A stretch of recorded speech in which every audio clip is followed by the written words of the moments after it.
Hey guys, it's Esoteric Empress here, and today I want to talk about some reasons why I feel like more conscious people have fewer friends.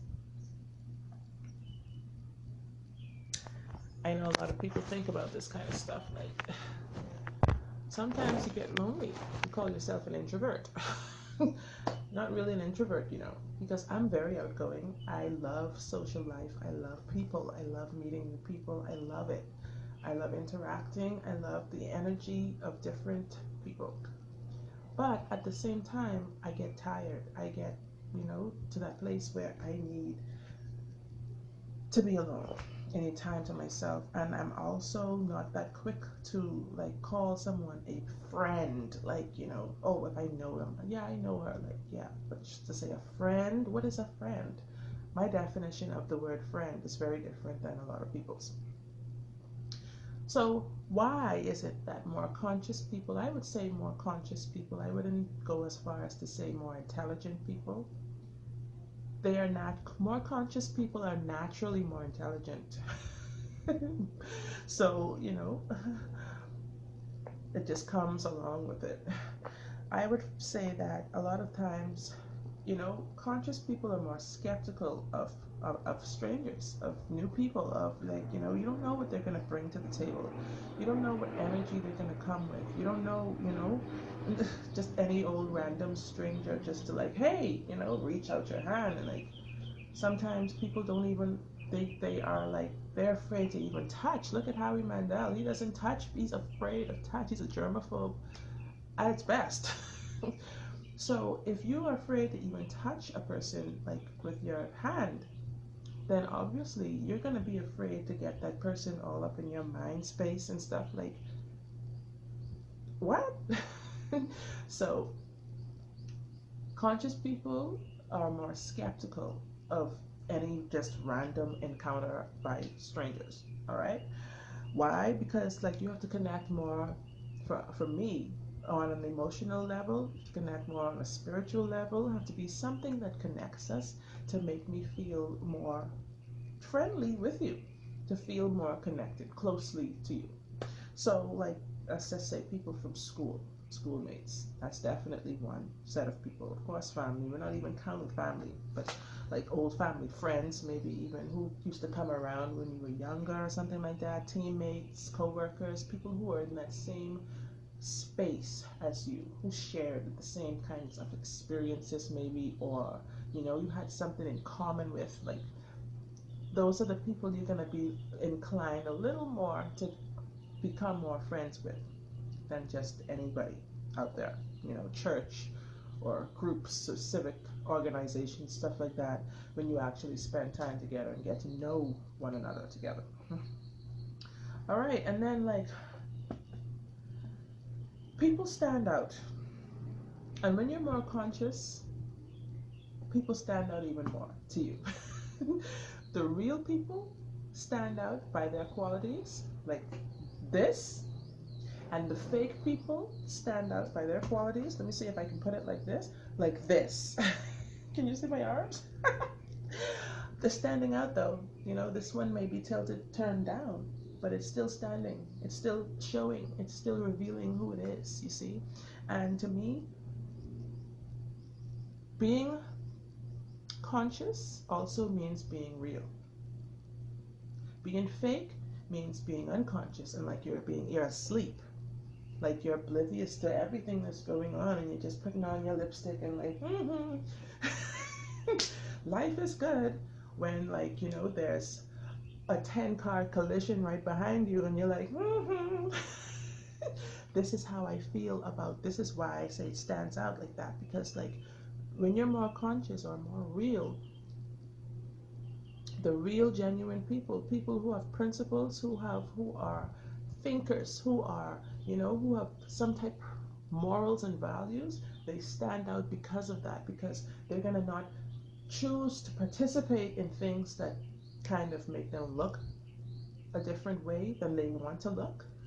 They're not going to dress in a certain way. They're not going to carry themselves in a certain way. So they stand out, definitely. So I should have this hand up because this is the right hand, right? Right stands for righteousness. And being righteous is not just being like a Christian or being so spiritual and like a saint. Being righteous means doing the things according to the natural order of nature that is going to make life more productive, more harmonious, and better for you. So let's just say these are the real people on the right side, and these are the fakers. They still stand out though. So more conscious people, have fewer friends because of these same things. And I have some stuff written down because I have so many topics to talk about that sometimes I end up getting confused and saying stuff from another topic or another video that doesn't really fit in after a while to what I'm talking about right now. So then people who are more conscious definitely would prefer to have that one real friend who you can call up anytime and say, hey, I have a problem, or, I just wanted to talk, or whatever, versus 1,000 fake friends who just want to go out. They only know you on Saturday night, like, or if they want to smoke, or if they want to drink.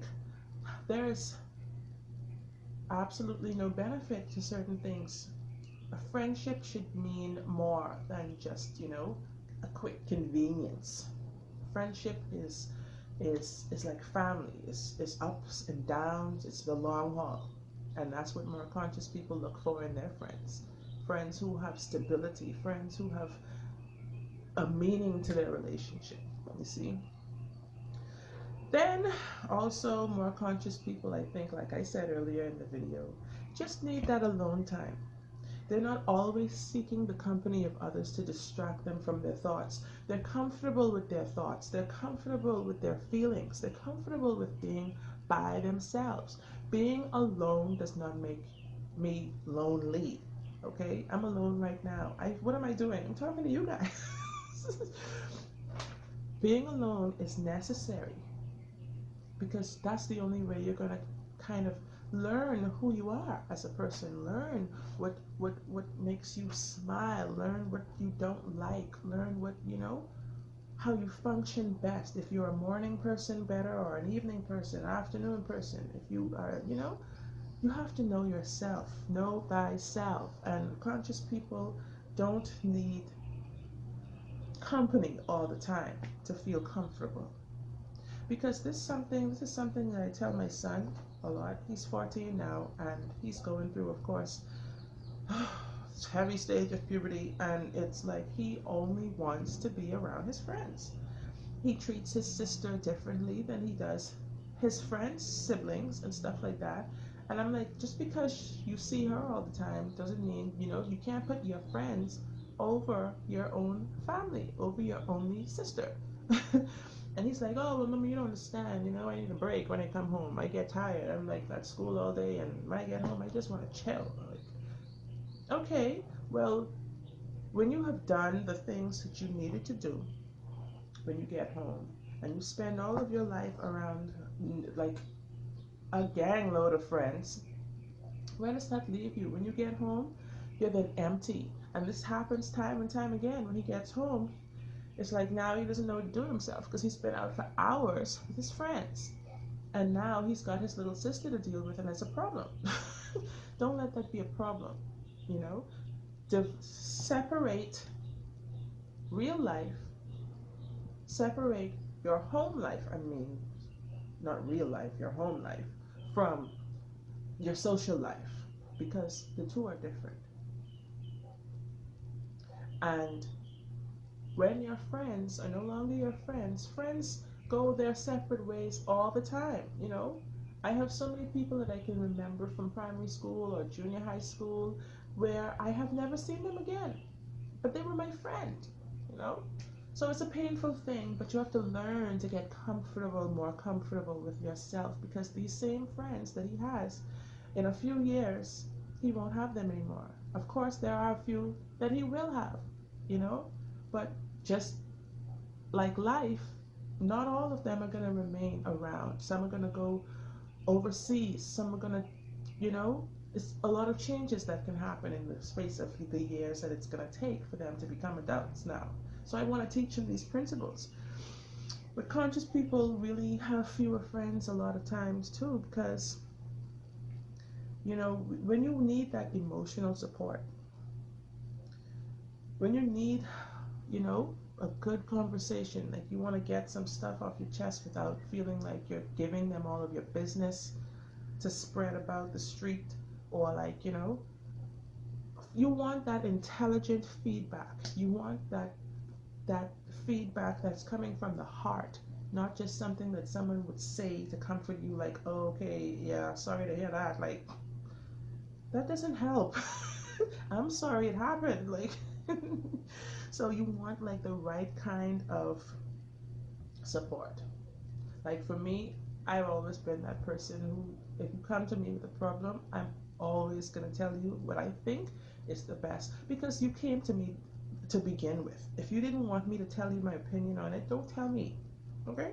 So if someone comes to me with a problem and they tell me, and they're like, oh, I'm so stressed out, I don't know what to do, blah, blah, blah, blah, blah, blah.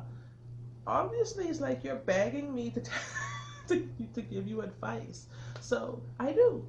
And usually I do it straight from my heart. It's not because I'm just that know-it-all type of person. Like, I have a lot of general knowledge. I'm very curious, so I look up a lot of things, and I am kind of very knowledgeable in certain aspects of things. I am a person who is definitely into the power of our minds. I'm a mentalist, and so I always find a way to like kind of alleviate the problem a little bit mentally first. Because this is where it starts. Don't forget, this is where it starts. Most of the time, whatever problems we're having, this is where it starts. All right. And like I said, I don't want people all up in my business.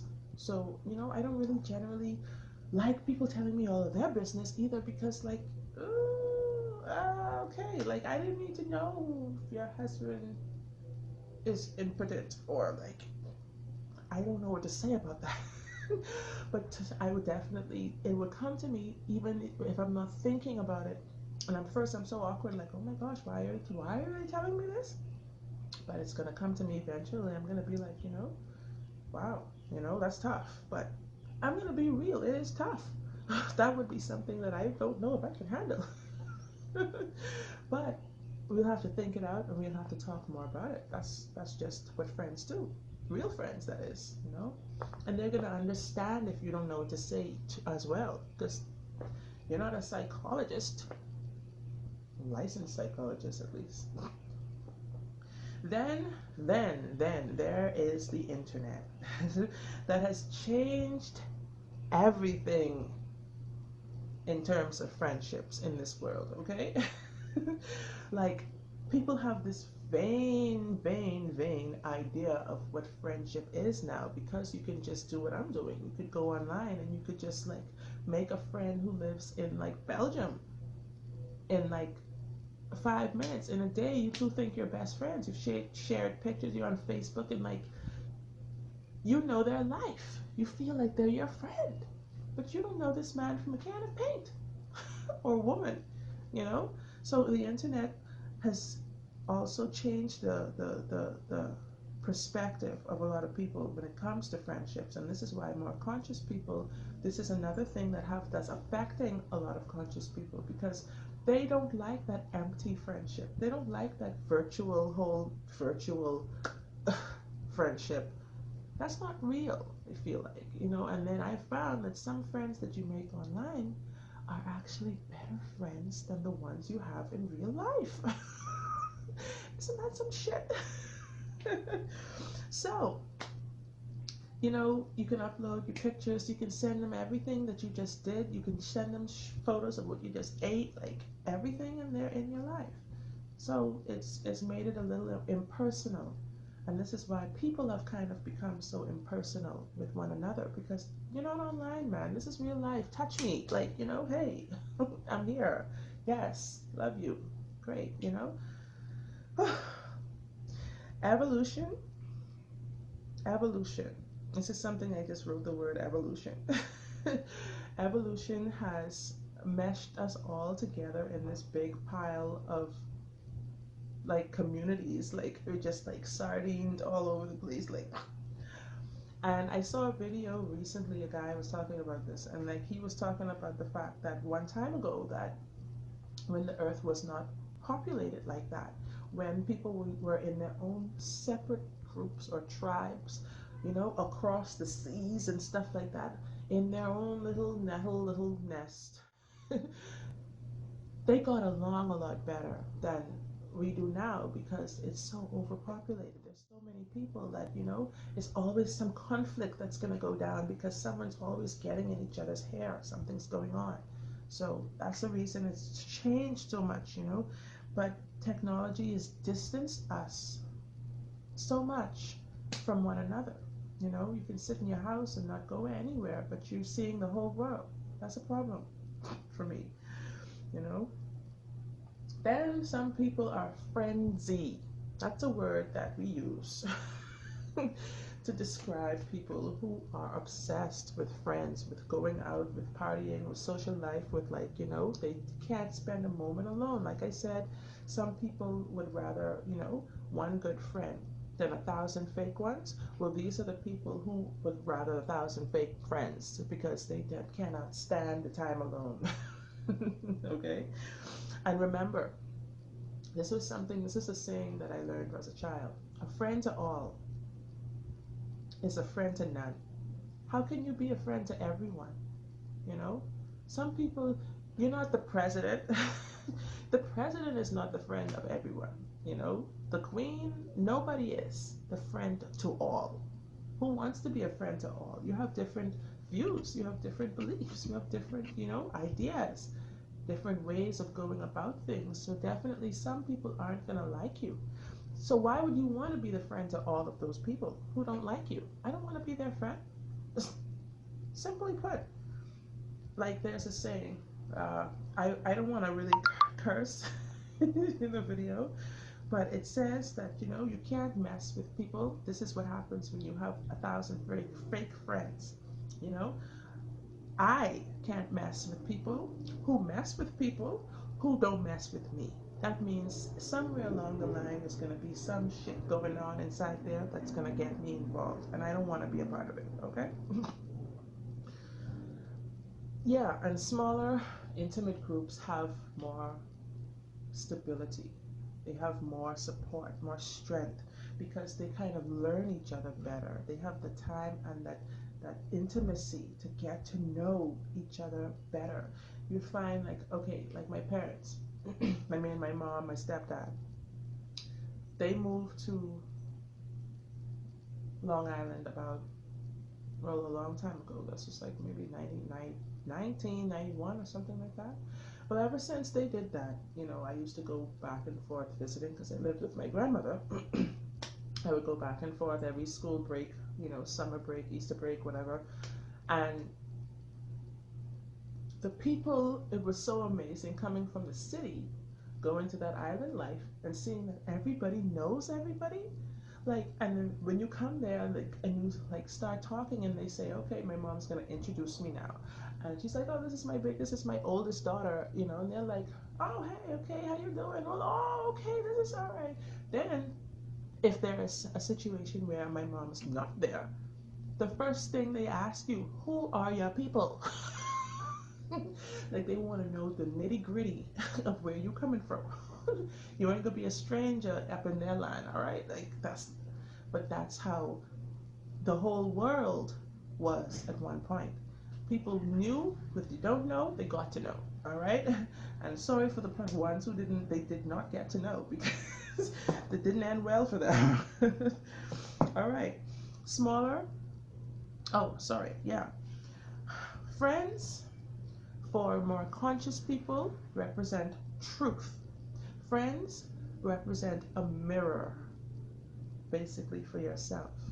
And this is why more conscious people are very selective when, you know, in picking their friends, because you want someone who's going to represent you, who's going to reflect you as a friend, as a person. And you don't want a game to be played on you. It's not about playing games. It's not about mind games. It's not about tricks. It's not about any of that.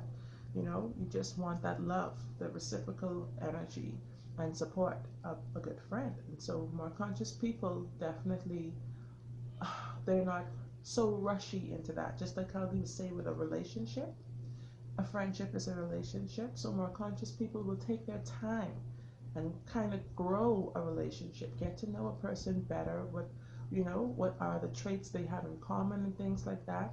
And then more bonding actually comes from that. Just like the law of attraction, the more good you start to see in a person, the more good that they let you see, the more good that comes out, the more that you can see. So guys, that's the end of this video. I hope it's been interesting. And if you liked, just give me a thumbs up and subscribe, and also leave me a comment, because I want to hear what your thoughts are on this topic. How do you feel about friendship and like being conscious, or like, who do you choose as your friends? I want to know. So give me some feedback. And as always, peace out, blessed be, and namaste.